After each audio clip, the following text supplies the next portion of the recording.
শবে বরাত যেহেতু গুরুত্বপূর্ণ এবং ফজিলতপূর্ণ রাত, তাহলে এই রাত্রিতে আমরা কি কি কাজ করব, কি কি আমল করব? আমাদের সমাজে অনেকেই এই শবে বরাত নিয়ে অনেক বেশি আহ, আবেগপ্রবণ হওয়ার কারণে অনেক বেদাত কর্মকাণ্ড করে থাকে। যেমন অনেকে মনে করেন যে এই শবে বরাতে যদি গোসল করা হয়, তাহলে গোসলের পানির সাথে তার শরীরের সমস্ত গোনাহ খাতাগুলো ঝরে পড়ে যাবে। এটা একটা মারাত্মক ধরনের ভুল। আবার অনেকে মনে করে যে এই শবে বরাতে আমাদের হালুয়া রুটি খেতে হবে। তারা হালুয়া রুটি তৈরি করে এবং হালুয়া রুটি তৈরি করে এই শবে বরাতকে আনুষ্ঠানিক একটা রূপ দিতে চায়। এটাও মারাত্মক ধরনের একটি ভুল। শবে বরাতে আমরা কি আমল করব, এই ব্যাপার হাদিসের মধ্যে দিক নির্দেশনা পাওয়া যায়। আল্লাহ রসুল সাল্লাল্লাহু আলাইহি সাল্লাম বলেছেন, ইদা কানাত লাইলাতুন নিসফি মিন শাবান, যখন লাইলাতুন নিসফি মিন শাবান অর্থাৎ এই শবে বরাত আসবে, তখন ফাকুমু লাইলাহা, তোমরা রাত্রিভর দাঁড়িয়ে দাঁড়িয়ে ইবাদত বন্দেগী করতে থাকো। ওয়া সুমু নাহারাহা, এবং দিনের বেলা তোমরা রোজা রাখো। শাবান মাসে আল্লাহ রসুল সাল্লাল্লাহু আলাইহি সাল্লাম খুব বেশি রোজা রাখতেন। এটা একটা বিষয়। ২ নাম্বার বিষয় হলো যে আইয়ামে বীজ রসুল সাল্লাল্লাহু আলাইহি সাল্লাম প্রতি মাসের ১৩, ১৪, ১৫ তারিখে রোজা রাখতেন। এটা একটা বিষয়। তাহলে ২টা বিষয় পাওয়া গেল। আর এই হাদিস থেকে শবে বরাতের রোজার কথাও পাওয়া গেল।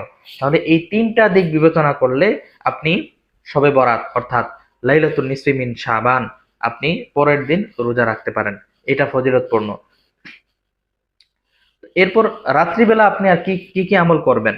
রাত্রিবেলা আপনি সবচেয়ে বেশি হলো আপনি নফল নামাজ আদায় করতে পারেন। ২ রাকাত ২ রাকাত করে আপনি খুব বেশি নফল নামাজ আদায় করতে পারেন এই রাত্রিতে।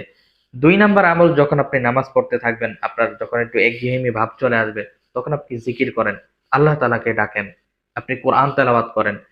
তো শবে বরাতে আপনি এই আমলগুলো বেশি বেশি করতে পারেন। তো আমরা এই আমলগুলো না করে আমাদের সমাজের এক শ্রেণীর মানুষ কি কাজ করে?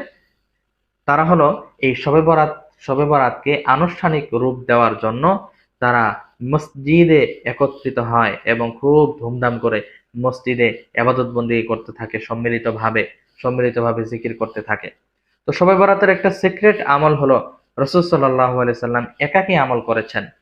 রাসূল সাল্লাল্লাহু আলাইহি সাল্লাম সম্মিলিত আমলের কথা বলে যাননি। এই জন্য শবে বরাতে আপনি সম্মিলিত ইবাদত না করে আপনি একাকী আমল করেন। মসজিদের মধ্যে আনুষ্ঠানিকতার সাথে আপনি ইবাদত বন্দেগী না করে, আনুষ্ঠানিকতার সাথে জিকির আজগার না করে আপনি একাকী ঘরের মধ্যে আল্লাহ তাআলাকে ডাকেন, একাকী নফল নামাজ পড়েন, একাকী আপনি কোরআন তেলাওয়াত করেন, এটার ফায়দা অনেক বেশি হবে। আমাদের সমাজের অনেকেই এই শবে বরাতকে কেন্দ্র করে আমরা হালুয়া রুটি তৈরি করি এবং এটাতে আমরা বিধিব্যস্ত হয়ে পড়ি। মা বোনদের